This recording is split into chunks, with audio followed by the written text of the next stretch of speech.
Mic check 1 2. It's the Y2K Collector, and it coming at you with a late night video. And I was pulling out some Super Nintendo games, really more so some Sega Genesis games to pull out for the weekend, because I do plan on getting in some Super Nintendo action this weekend. And I thought about a video that I made earlier this evening where I talked about rare Switch games. And it got me thinking about the whole idea of rare and expensive games, and the value that we put on games. And the more I thought about it, the more I realized that there's a very big difference between the price of a game and value. Price is objective. Value is subjective. I might really value Sparkster because of how much the Rocket Knight series means to me. And the value that I place on a game like Sparkster is going to be very unique to me based on my experiences with this game, my memories with this game, and the feelings that this game gives me when I play it. That is the subjective nature of value, right? But when it comes to the price of a game, right? Sonic Blast Man 2 costing $220 or $200, that price is objective. Now, I can feel however I want to feel about Sonic Blast Man 2 being a very expensive game, but that really has no bearing on the value, right? If I do not value this game because it never brought me any joy as a child, if I have no childhood experiences tied to this, if there's no emotions tied to this, then that $200 is really just going to be a price tag. And at that point, it's my decision to buy the game or not. And I think that as we move into this era of gaming where there's less speculation, things like value and price are going to become more distinct, and they're also going to become even more important when people decide what games they're going to buy or sell. And again, no one can tell you what the value of a game is, especially a game like Super Metroid. Millions of people have played this game, and millions of people have different experiences with it. And despite this being a $75 game, if you truly want to have that feeling of nostalgia, of popping in the Super Metroid cart and going for a few hours playing this game, the $70 price tag may not mean nothing to you. On the flip side, you might have a game like Final Fight, which is a $5 or $10 game.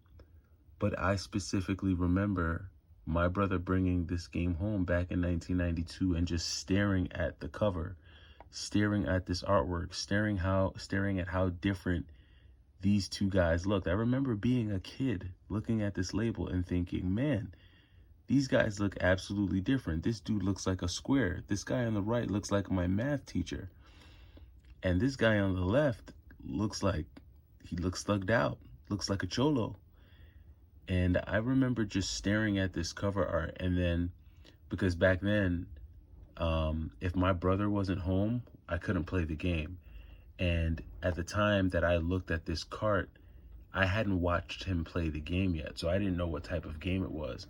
It wasn't until he came home later that day and actually popped this in and started to play it that I realized that this was actually a beat 'em up game.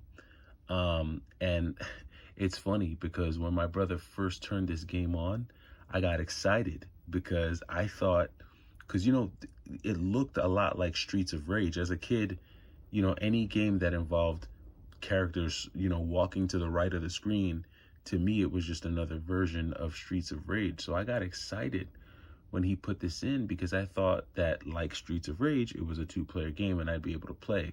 Little did I know that that was not the case, and he was going to be roaming the streets dolo with Hagar. And that was also when I realized how brolic Hagar actually was. But I digress.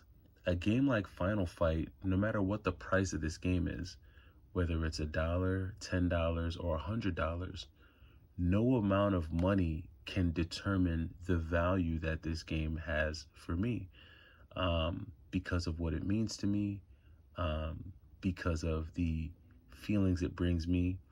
And I remember that there would be times late at night, even on a school night, where my brother would come home and he would turn the volume on the TV all the way down and quietly put this game in and go a few rounds. And sometimes he would be playing this game all the way close to midnight. Now, if my mom ever came in and caught him, it'd have been game over. But luckily he never got caught, or at least he never got caught while I was awake. So there's a value that's attached to a game like this that just can't be replaced.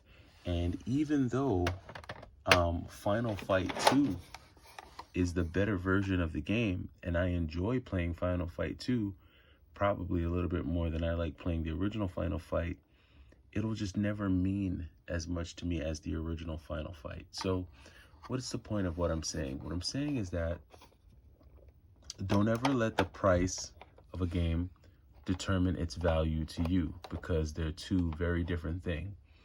And prices are objective. Value is subjective. And prices can change, but usually values don't. So if you value something, hang on to it, enjoy it, regardless of what the price is. Because sometimes we make the mistake of realizing how valuable some of our games are, and then we sell them for monetary gain, only to realize, man, I should have kept that copy of Michael Jackson Moonwalker. Or, man, I should have kept that copy of Wings of War.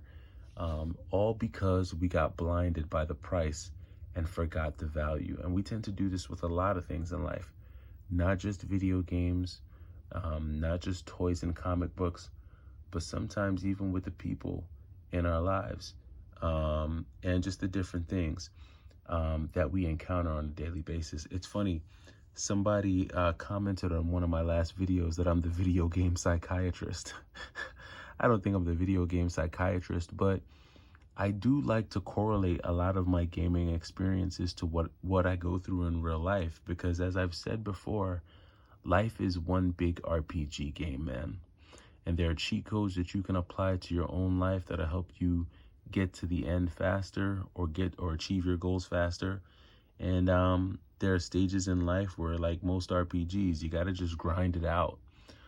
Thankfully, we have video games to help us along the way and help us to decompress and de-stress.